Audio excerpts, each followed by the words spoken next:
Are you ready? Ladies and gentlemen, please welcome. Let's get ready to rumble!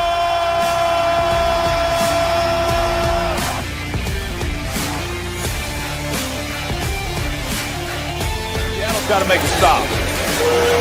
Amon-Ra St. Brown's going to throw it back to Goff!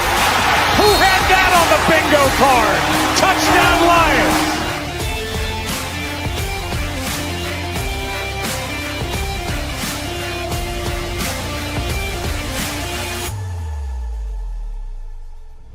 This is a Huddle Sports Network broadcast. You can find us on Roku TV, Amazon Fire TV, Facebook, and of course YouTube. Get all your NFL news here first. What up, kids? Shut up, kids. Welcome to the program. It's the Main Event Football Show. It's me, Main Event Mike, your host today. Back on Monday at 7 p.m. Eastern time to talk about NFL football, specifically Detroit Lions football. And we got a lot to talk about. We're not going to talk about that preseason game a whole lot. Not a lot to see there. Not a lot to even talk about. Even the one before against Atlanta when we won, who cares? Let's talk about what the real stories are, the real stuff, and we will dig into it here in just a minute. In the meantime, we are broadcasting live on the Roku, the Huddle Sports Network on Roku TV. We are also broadcasting live into 360 Radio Network. You can go to 360radionetwork.com, check out a lot of cool local music, and coming soon, high school sports going to be coming to 360 Radio Network, and I'm going to be calling some games. How cool is that? Also, head on over to our Facebook page, The Main Event. And we are trying to grow our followers. If you have not already clicked that follow button for us, please do so. And hit the emoji, hit a like, hit a heart. That's how it works, in case you don't know. Let's quit talking about all that. Let's talk about football right now. Let's talk about Detroit Lions right quick, as the third preseason game is now in the books. The final preseason game will be Saturday afternoon against the Houston Texans. And it got me thinking, some of these camp battles that are going on for Detroit right now. I wanted to take a look at last year in 2024. How did the Detroit Lions start the season? And I did get those numbers for you, and we're going to talk about it. And I want you to talk about it as well. So go ahead and put yourself in the comments. Say something. Just like our good buddy Davey says, good evening, One Pride. Good evening, Davey. And Steven says, hey, Mike, what's up, Steven? Matt is in the chat as well, says, good evening, sir. Good evening, sir. And if you want your comment to be in there, you're going to have to head over to YouTube. We're broadcasting in two YouTubes, and that is the Huddle Sports Network. You can search the Huddle Sports Network on YouTube. If you're watching on the 360 Radio Network, or if you're watching on any of our Facebook platforms, head over to YouTube to get your comment read here, because that's all I can see is the YouTube comments for some reason. I'm not sure why. We're also broadcasting in YouTube at Motor City Kneecap Biters on YouTube. Big thanks to Jeremy B for letting us go over there as well. Steven says Hooker is hot trash. Well, Mike Valenti from 97.1 The Ticket, Detroit Sports Radio, had that same take today, Steven. He went and crucified Hooker, said, quote, "He's not good at football," unquote. But it went on to roast him in several ways. And that leads us off right into what we're talking about. In 2024, the Detroit Lions entered the first week of the regular season with their 53-man roster and only 52 active players. One was on injured reserve, and that was Broderick Martin. And they had one open IR spot. So they started with two quarterbacks, and that was Jared Goff and Hendon Hooker. And that was fine for the beginning of the year. But when it came down to, oh, man, we're going to probably have the number one seed. We don't want to blow this. We better get a veteran in here. And they called Teddy Bridgewater in. And we saw when Goff had to go out in the playoff game, Bridgewater was the man that came in, not Hendon Hooker. This team did not feel confident enough having Hendon Hooker as the number two, and they were the number one seed in the NFL, in the NFC. So that tells you a lot, just what we saw last season. But now this season, Hooker gets a real shot, but he's been severely outplayed by Kyle Allen. So in 2025, if they go in with two quarterbacks, you got to believe it's Kyle Allen and Jared Goff, not Hendon Hooker and Jared Goff.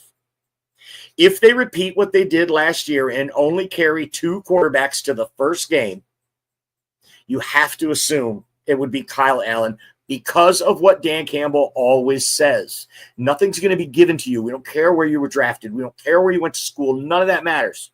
You got to earn it. And the ones that perform the best are the ones that are going to play.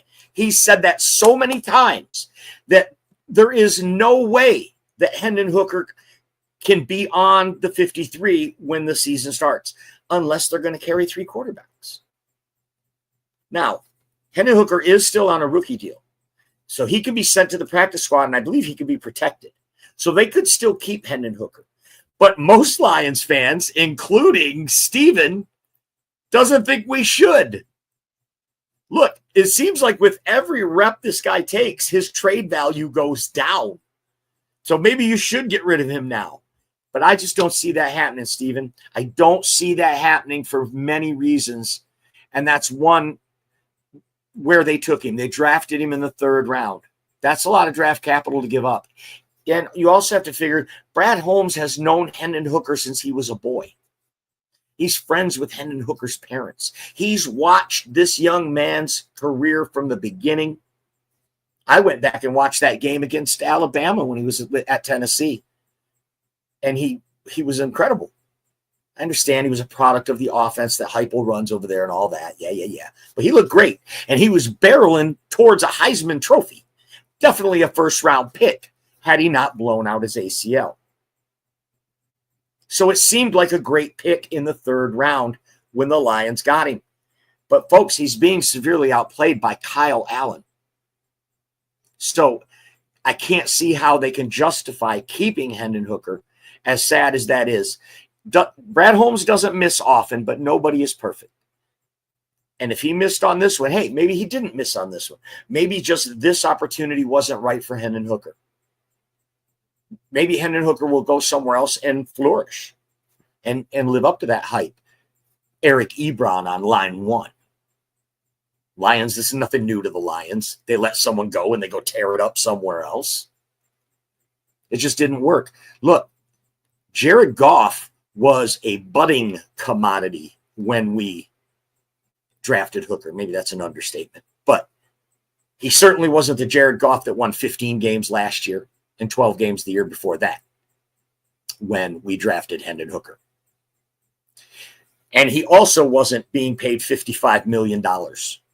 So the need for Hendon Hooker at the time, the timing was right. It really was a stroke of genius. A guy with a first-round grade who gets injured, you don't need him right away. You develop him. That's just the part of the equation that didn't work. And if Jared Goff doesn't turn out to be what you want him to be, you've got this young guy that you've developed to be the guy. And he just hasn't developed. Hendon Hooker played the second half of the game against Miami, which the Lions did lose 24-17. Wah, wah, wah. And Hendon Hooker was 6 of 13 for 61 yards and an interception. Kyle Allen showed a great command of the offense. These are Dan Campbell's words. Showed a great command of the offense, didn't get frazzled, led a great 2-minute drill, and he was 14 of 17 for 124 yards and 2 touchdowns. But this is the pattern. He's been outplayed every game. Now, Saturday is the final preseason game. This is going to be Hendon Hooker's last chance. I mean, if he stinks it up against Houston, you've got to believe he's gone. But what if he plays great? What if he shows a flash? And you start to think, wow, we gave up, we drafted him in the third round. Forget that he came in as a 26-year-old rookie. Russ Williams in the house, my brother, says, go Lions. Broski Bear. Shout out Main Event Mike. Lions D-line depth or lack thereof. Hutch, Reeder, Tyleek Williams, Davenport are the starters with Lopez as a backup defensive tackle and nobody as a backup defensive end. What do you think? So glad you brought that up, Broski, because that segues me into my next camp battle. A big blow dealt to the Lions in the Miami game by the loss of Ahmed Hassanin. a 6th-round draft pick edge rusher from Boise State, and that's a big blow? Yes, it is, because the defensive line, as Broski so eloquently said, or lack thereof, you've already got guys out. Levi Onwuzurike, Mekhi Wingo, Josh Paschal, those guys are already out to play the position. And now you lose Hassanin, who was showing real promise in training camp. So now who do you have? Here's who you have, Broski. You have Marcus Davenport, who, let's face it, no one expects him to stay healthy. I don't know one person who thinks he could play 10 games. Nobody. Like, the over-under on Marcus Davenport is 5 games in all the back chats. Some guys are saying 2 games, 3 games. That's all he lasted last year. So the over-under is 5 games. Put it in the comments. I want to know, does Marcus Davenport last before he's on IR? Over-under 5 games. If he does stay out there, he's uber productive. We've been over this. And then him and Hutch could be a wrecking crew. Let's hope that happens.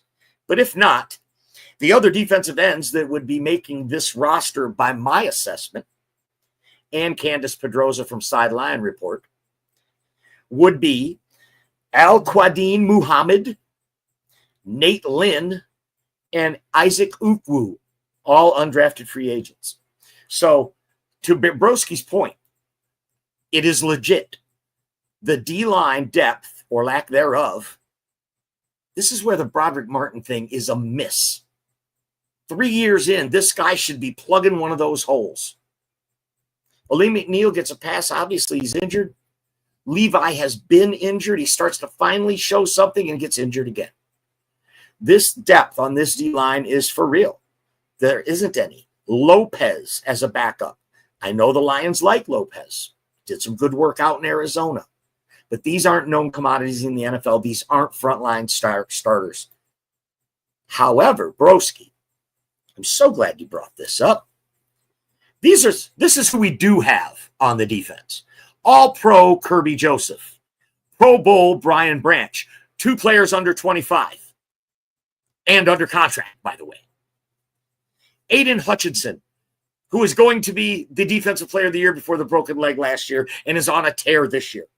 DJ Reader, a man among boys when it comes to defensive line stopping the run. One of the best in the game at stopping the run.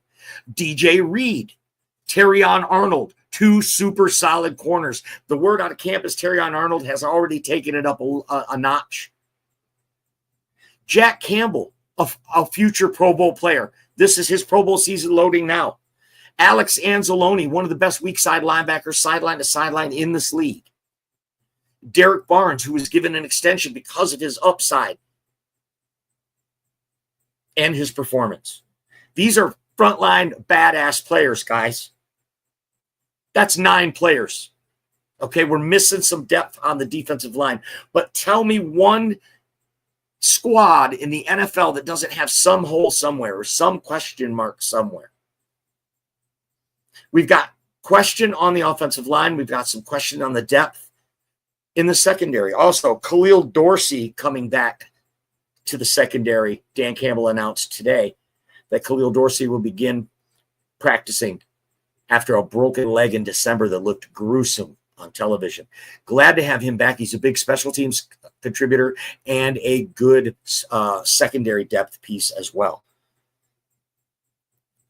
So, quarterback 2, we think it's going to be Kyle Allen, unless Hendon Hooker shows out real bad next week. Then you move to running back. Last year in 2024, the Detroit Lions carried 4 running backs into the season. David Montgomery, Jahmyr Gibbs, Craig Reynolds, and Sion Vaki. Those 4 have solidified themselves already this preseason. Those will be the 4 backs they carry. Now, Jacob Sailors has really shown some flashes. Definitely going to be a guy the Lions would like to hold on to. They would love to see him clear waivers so they can put him on the practice squad. But I think he's a rookie. I don't even think he gets waivers. I think we can put him right on the practice squad as well. So as good as these guys look at preseason, there just isn't a roster spot for them in the running back room. Any doubts about Sion Vaki, I think, were answered in the last preseason game when he averaged 6 yards a carry. Then comes the super, well, let's go to the defensive line where Broski had taken us. Last year we carried 9. Folks, there weren't 9 names that I just mentioned on the defensive line. There weren't that many names. Dan Campbell said that Brad is going to be watching the phones. They're going to be looking for people. They're going to need to bring in some more help. They just don't have enough names. We're looking at 1, 2, 3, 4, 5. And Reeder is 6. And Tyleik Williams is 7. And those are just defensive tackles. Those aren't even edge rushers. So Tyleik Williams, the rookie, looks like he's going to end up starting right next to DJ Reeder, Marcus Davenport, and Aiden Hutchinson. And what they're saying about Tyleik, he has perfect technique.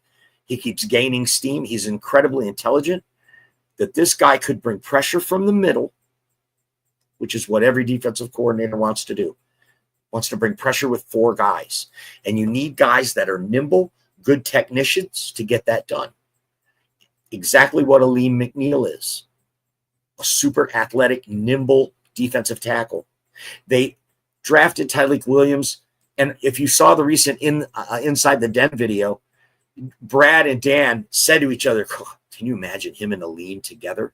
And this was before they drafted him. So all these guys who said, Holmes got took in the draft and he should have got an edge rusher, this and that. If you watch that video, it's very clear he got the guy he wanted. Make no mistake about it. Tyleik Williams is who he wanted. And this guy is such a shrewd evaluator of talent. Who are we to question it at this stage? He's going to start. 9 defensive linemen, that includes the edge rushers. Right now, we're sitting at 7 names. So if we go in with a depleted defensive line count, if we go in with 7 or 8 rather than the 9 of last year, that opens up an extra spot that they could put somewhere else.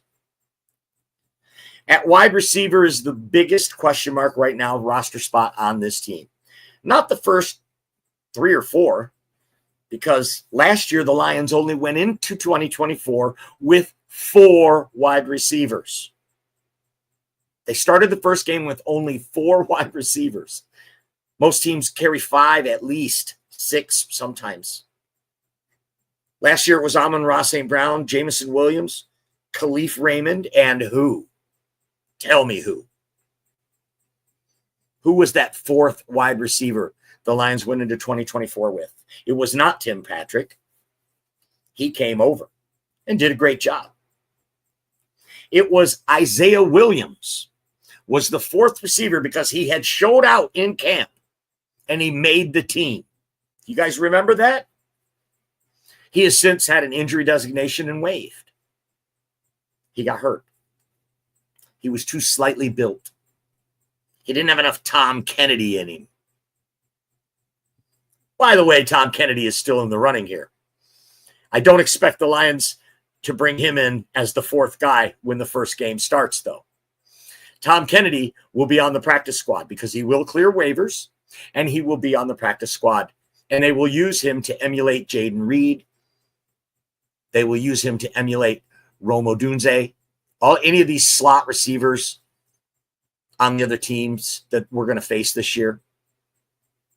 Tom Kennedy will make the practice squad and probably at some point will be back in a game in the regular season for the Detroit Lions. But he will not make the 53-man roster to start the season. Amon-Ra St. Brown, Jameson Williams, we know that we feel like Khalif Raymond is a lock, if for no other reason because of his contract. But I haven't had a chance to look at the back end because we know he's at the back of his 3-year deal now. That if this is a year that they could just cut him and not lose anything, I don't know if the Lions would be on the hook for anything if they cut him. If somebody could research that, put in the comments, that'd be awesome. Do my job for me. But Khalif Raymond, loved by ownership, loved by the team, knows the playbook, has been here, one of the best punt returners in the game. I feel like, and for what they pay him a year, I think that they're going to keep Khalif again. So Saint, J-Mo, and Khalif, that's the first 3.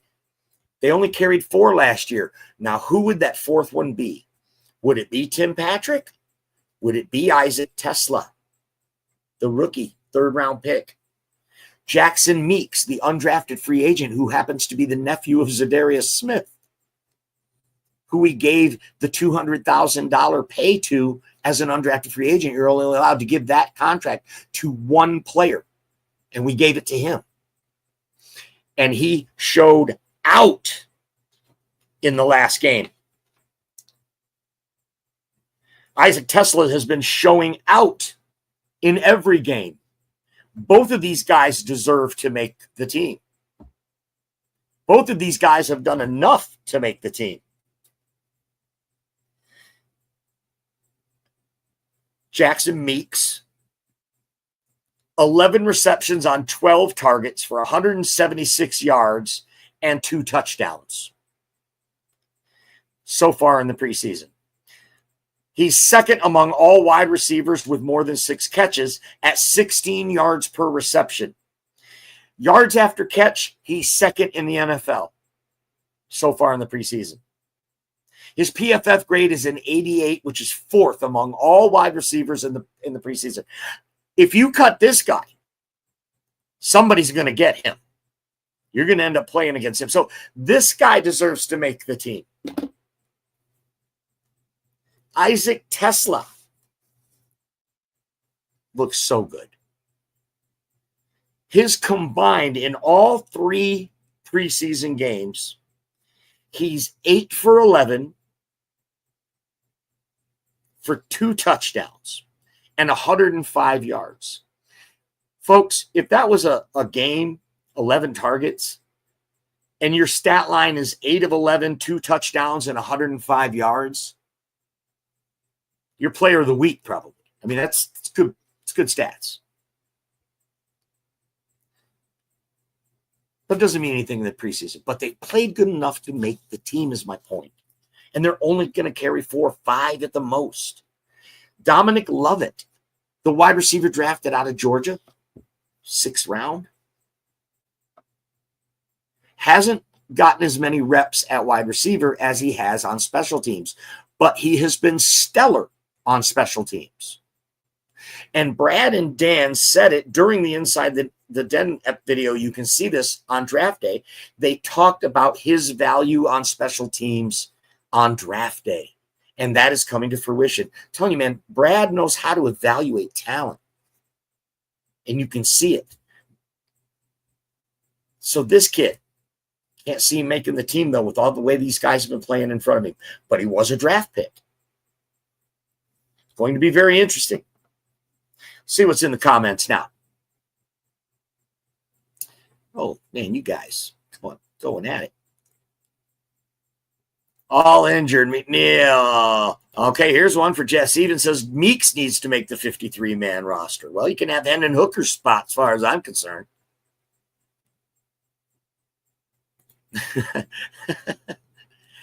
We should sign Clowney over Zadarius. I don't think Clowney's a good fit. I think Zadarius Smith, I mean, there's a lot of speculation out there about what's going on with Z.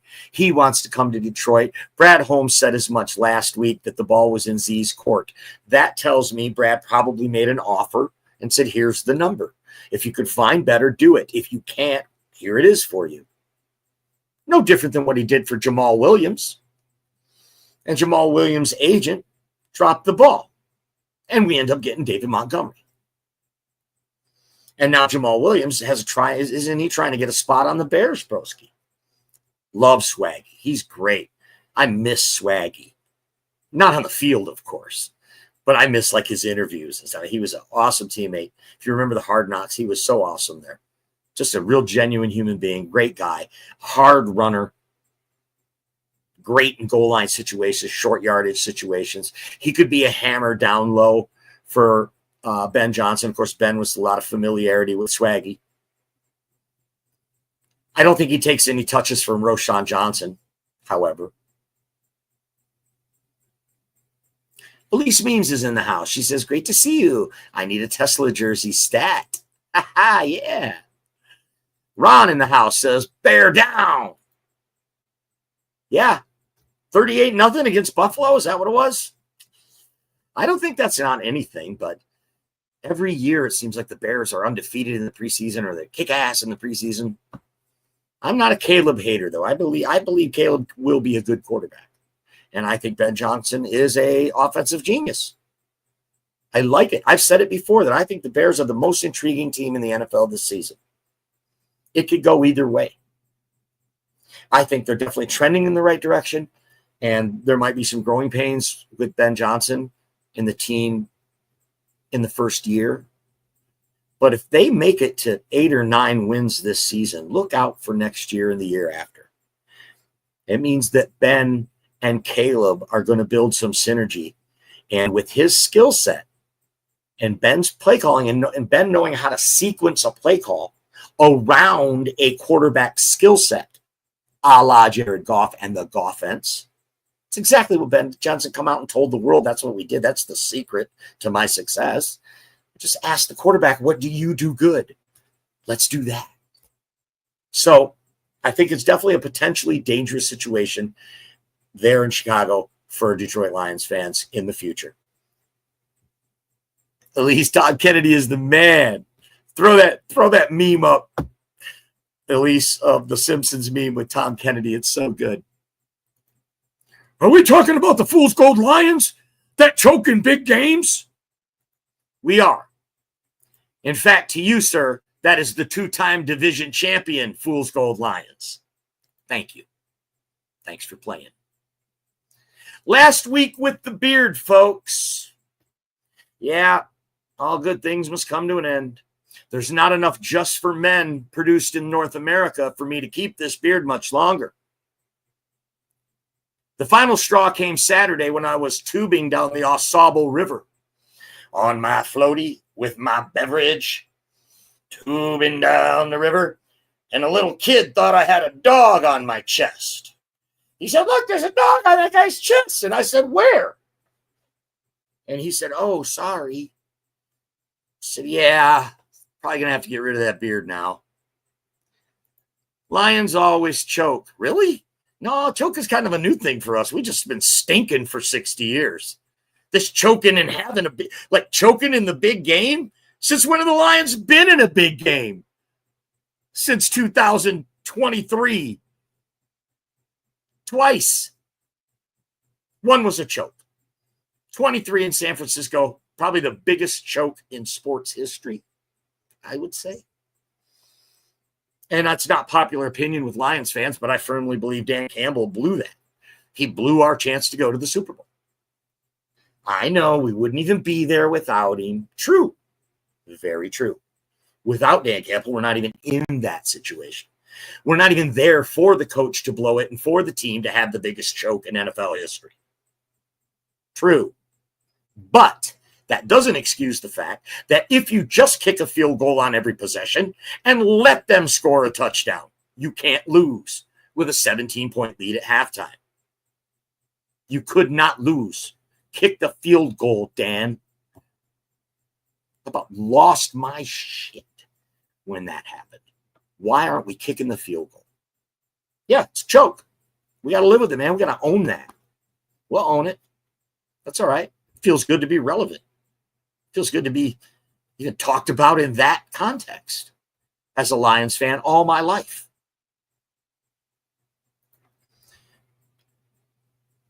Shout out to John Dorn from Broski. Yoli! Hello. Glad to see you in here. You guys are awesome. Thanks so much for the love, you guys. Appreciate it. All right, moving on. What else we got? Isaac Tesla, 8 of 11, 2 tutties, 105 yards. Gotta love the kid. Vanillatron is real. He makes the team. I also think I think they carry a 5th wide receiver, and Jackson Meeks makes the team. Dominic Lovett has an outside shot because of his special teams value.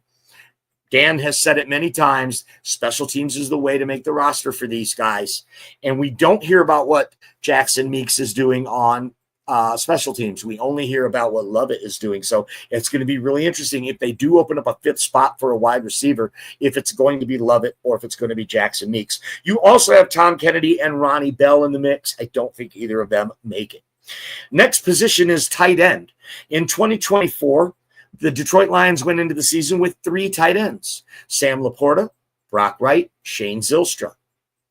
I think those 3 are still rock solid. There is no roster spot for any of these other guys to win here. I did hear a take from our good friend Jeremy B., who does not think Brock Wright will make the team because of the other guy, Horton's ability to play fullback. I think that's an interesting take. I don't agree with it because we paid Brock Wright $4 million. We matched an offer by the San Francisco 49ers of $4 million. They offered him 3.9. So we offered him $4 million to stay as a backup tight end. We're not letting Brock Wright go. He wears Dan Campbell's number. He's a great blocker, an all-around team guy. They're not getting rid of Brock Wright. I'm sorry, Jeremy B. You got some great takes most of the time, but I just can't agree with that. But we do like to thank Jeremy B. for letting us broadcast into the Motor City Kneecap Biters on YouTube. If you are watching this on Facebook, head on over to the YouTube so we can check out your comment. You can also go to the Huddle Sports Network on YouTube. We're broadcasting live there and on the main event page and at the Radio 360 Radio Network, 360radionetwork.com. Main Event Mike here at the main event. Let's check the comments, see what else we got. We are going to spend some time on fantasy football at the end of the show, like we always do, as long as I've got that trophy behind me for another month. I get that, keep that sucker one more month before I got to give it to the new winner, because I drafted Patrick Mahomes and Christian McCaffrey and Travis Kelce, and my year stunk, so I didn't win the trophy. But we're going to get it back this year. And I do have some tidbits in fantasy I'm going to pass on. Orlando in the chat says the steal of his dynasty league got Tesla at the 3-4 in my rookie draft. Man, it's a good one at face value right now. He hasn't played it, I don't know. It could be, though. That could be the steal in a dynasty if this kid turns out to be what he could be. Austin is in the house. What's up, Austin? Good evening. Thanks for being here.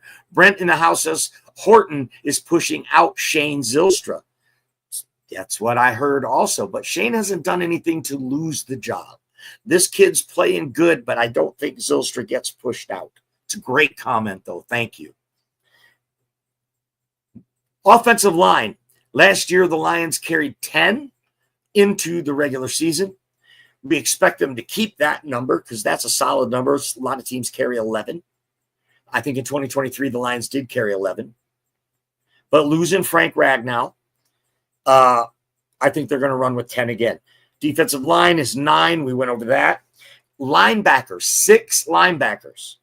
This might be a spot where they can chisel away one roster spot and give it to the wide receiver so Jackson Meeks can make the team, or Dominic Lovett. 6 linebackers. We know the starting 3, Jack Campbell, Alex Anzalone, and Derek Barnes. Behind that, they love Grant Stewart, a free agent acquisition from Indianapolis that came over. They love this guy. He's been tearing it up in the preseason. Beyond that, you've got Cunningham. A couple other guys. Rodrigo will be back from injury. I think you can get away with 5 going into the season with 5 linebackers. Even though a report from a tweet from Will Birchfield, who was at training camp yesterday, said that, quote, the defense is back to giving the offense fits with blitzing the linebackers, 46 and 34 particularly. So Jack Campbell and Anzalone blitzing Kelvin Shepard, sending them and giving the offense fits. This is an offense that dominated Miami all week long in joint practices. They could not stop our ones. But our defense is giving them fits. People, I realize we're a little thin on the D-line, broski, but I read that list of names to you. Those are starters that are on this team and playing and healthy right now. This team could have another top 5 rated defense and a top 5 rated offense again. May not win as 15 games again. They're going to be a force to be reckoned with, even with some questions on the D-line, even with some questions at depth. They've proven last year that Brad Holmes knows how to work the waiver wire. They know their kind of guys that are out there and who's going to fit and who they can get to come in. Maybe they're playing it by ear. See how it comes. Orlando says Stewart, Mr. Irrelevant, might make it. Yup. Absolutely. Defensive back, the Lions went into 2024 with 11 DBs. I don't think we have 11 on the roster right now. So that number might be thin. That number might be 10. Special teams, you got to have 3. The kicker, the punter, and the long snapper. Hatton and Bates and Jack Fox, those guys are solid. So your 53-man roster is essentially 50 because those 3 got to come with the package. Now, big news, Ahmed Hassanin injured in the Miami game, 6th-round draft pick from Boise State, a guy that we were counting on developing. He was looking like a total stud so far, like a great pickup in the 6th round.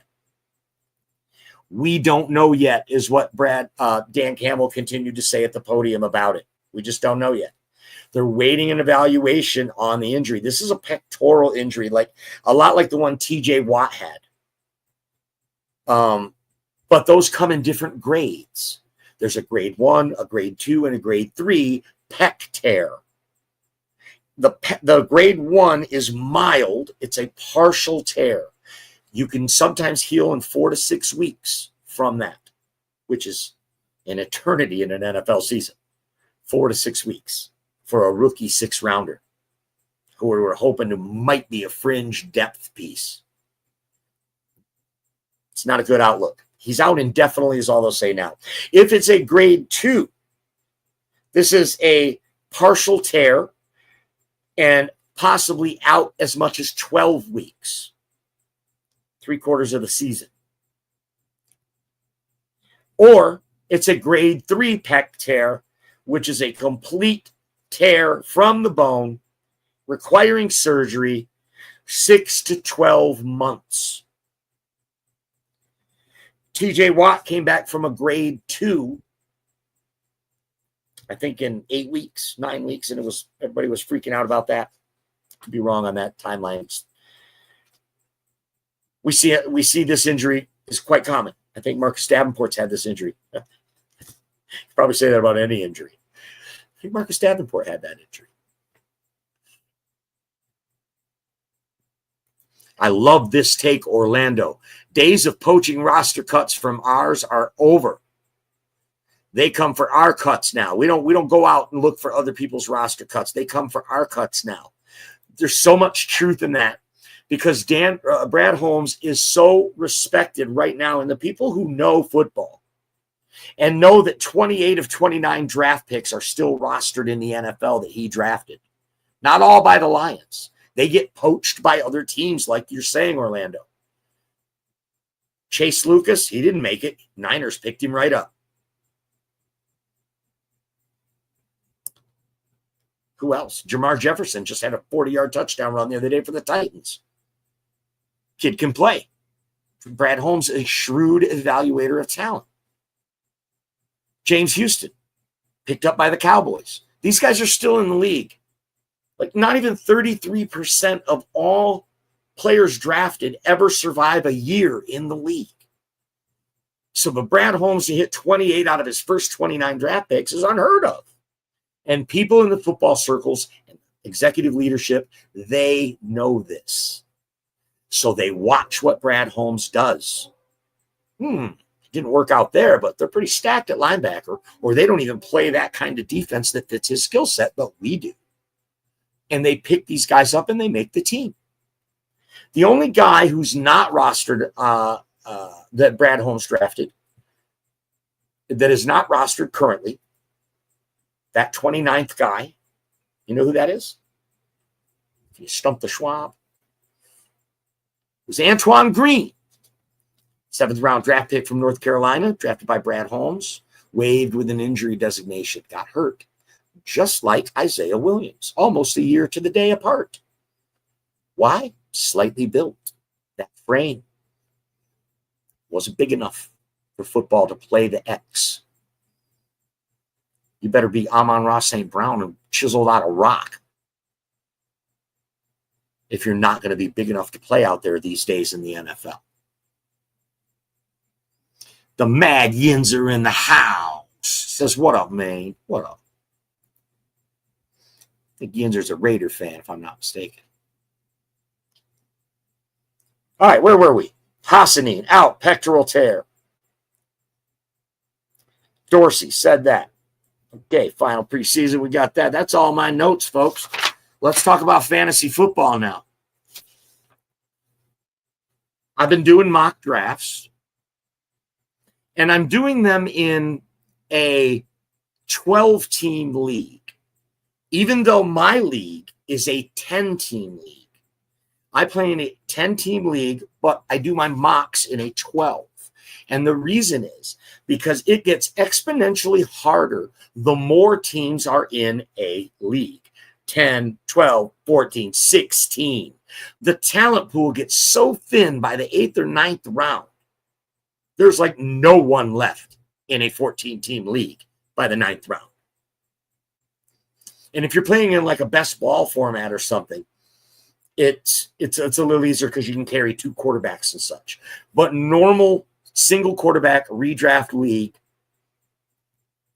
if you do your mocks with more teams, it gives you a keener sense of what's going to be around in the later rounds. As everybody knows, that's where the drafts are won.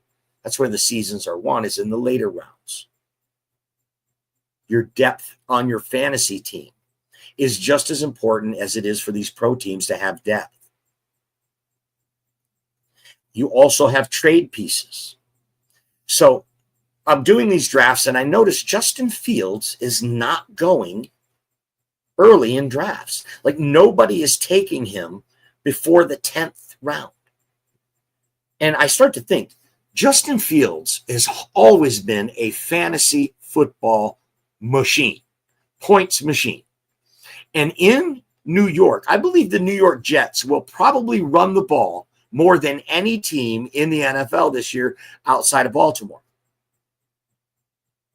Or maybe outside of Philly. But somewhere in there, I believe they are going to run the ball a ton. Breece Hall, Braylon Allen, 2 really good running backs in a tandem. And then you've got Justin Fields. And I think to myself, Justin Fields as a late round flyer, if I've already stacked myself a good team, I wouldn't mind stashing him, not as my starting quarterback, but stashing him as my last pick. Maybe take my kicker and my defense in round 14 and 15 and save my 16th, my last pick, for a flyer. I like to do those things. And then you have a nice trade piece sitting on your bench. If somebody loses a QB, Justin Fields starts tearing it up. Maybe your quarterback gets hurt.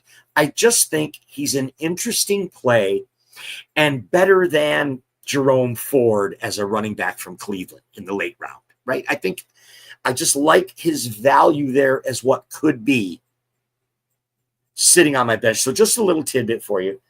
I gave you RJ Harvey 2 weeks ago. I thought that was going to be a big secret, but now it's not. Now everybody's on RJ Harvey.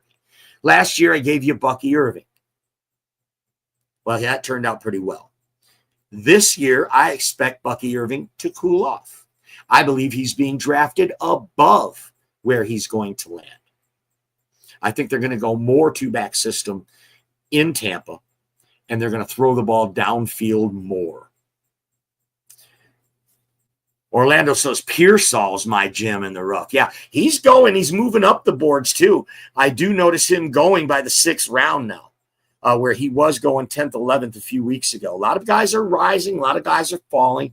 R.J. Harvey is rising so far now that I think I want to take J.K. Dobbins.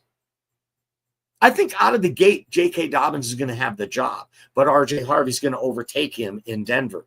We're talking about Denver, folks. Why are we talking about the backfield in Denver? Because Sean Payton is he's a notorious genius in fantasy football production. Guys like Alvin Kamara, Michael Thomas, Drew Brees. He is a schemer. And that zone running scheme that he brings to every team he has always produces good fantasy points for the backs. He jettisoned Javonte Williams because he just wasn't cutting the mustard, wasn't what he wanted. Here's a name I don't even know, Orlando. McCoskey Merritt, this year's new Bucky. Well, it isn't going to be Cam Scatabo, it doesn't look like. He was injured in training camp. Put in the comments, tell me what you like, man. I like the anchor running back strategy. If I'm drafting in the first 5 picks, it's going to be a running back every time. I know Jamar Chase is the number 1 pick overall. I know it. I know. But he's going to have to be on someone else's team because I have to have an anchor running back, a hero RB. See, the hero RB is when you don't draft a running back, or zero RB, they call it. You go receiver, quarterback, tight end, receiver, and you wait and you get these running backs by committee in the back end. A lot of people win this way because they're using high-powered wide receivers in PPR leagues. So know your league. PPR stands for point per reception. And the amount of targets and the amount of catches means more points. In my league, with the big league and the big money league, I think it's a half-point PPR. That's it. So it doesn't come into play as much. So I have to have a running back as an anchor. Last year, I finished last because I took Christian McCaffrey, because Kyle Shanahan fooled me. He convinced me that McCaffrey was going to play. They deceived me, you, the entire media. They should have been fined for it. There are rules in the NFL against it of withholding or lying about the injury status of a player, and Kyle Shanahan blatantly broke the rules last year. Yeah, I'm mad because it blew my fantasy, but I'm also just mad that it happened because it isn't right. Who do you think you are? He's so smug. Can't stand him. He misled everyone about McCaffrey's injury. Now this year, everybody's scared to take McCaffrey, but they're saying, oh, he's going to be great. He could be the steal. So remember I said, if I'm in the first top 5 picks, I'm going to take an RB. You guys know who those are. Bijan Robinson, Jahmyr Gibbs. I'm not going to say Ashton Genty. Saquon Barkley, Derrick Henry, maybe Josh Jacobs. I like Josh Jacobs this year. But I'm taking one of them guys for sure. Maybe even Christian McCaffrey at 5. But the thing is if you're picking in the top 5, you're going to get one of those guys anyway, because somebody's going to take Jamar Chase. Somebody's going to take CeeDee Lamb. Somebody's going to take some of those receivers. So you're going to get one of those if you're in the top 5. If you're in the bottom 5 and one of those RBs isn't there, then I have to change strategy. Then I may not be able to get my anchor running back for my team. And then I have to mix it up and try something different. Snake drafts. If you pick first, you wait so long to pick again. I hate picking first. I love this call. Orlando says Kenneth Walker, a rebound season, I'm hoping. Look, if you got a chance, Orlando, you have to draft Zach Charbonnet as a handcuff. I don't think there's maybe Pittsburgh, Jaylen Warren and this new Caleb kid might be the premier handcuff duo because Pittsburgh runs the ball so much. But if you have Kenneth Walker already, you've got to take a late. Zach Charbonnet is going late in drafts. You can get Zach Charbonnet as a handcuff for Kenneth. He's like the guy you got to have in a handcuff. Because this guy played great, but Kenneth Walker didn't do anything to lose his job. He's great too. And they have different skill sets. And I think they're going to use a lot of two-back, and you're going to own all the production coming out of Seattle's backfield. They've upgraded their offensive line. McDonald out there has already said he's going to commit to the run more. They jettisoned their wide receivers. They're counting on Jackson Smith and Jigba now and an old Cooper Kupp. I think they're going to run the ball a lot in Seattle. I like Kenneth Walker. I'm drafting him above his ADP. And then I'm handcuffing him with Zach Charbonnet in the later rounds. Oh, got DeAndre Swift and Isaiah Pacheco. Isaiah Pacheco also not going where he should. I think he's being underdrafted as well. I know that there's the Kareem Hunt factor. There's all this, but that kid runs so hard. They love him there. They love him there, and he deserves it.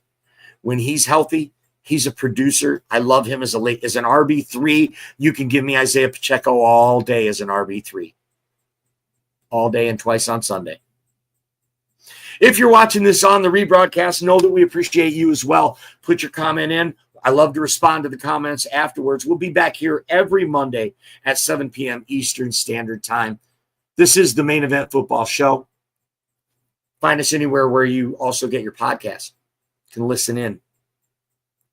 Thanks to all the people that let us broadcast in their channel. Thanks to all you for watching. God bless each and every one of you.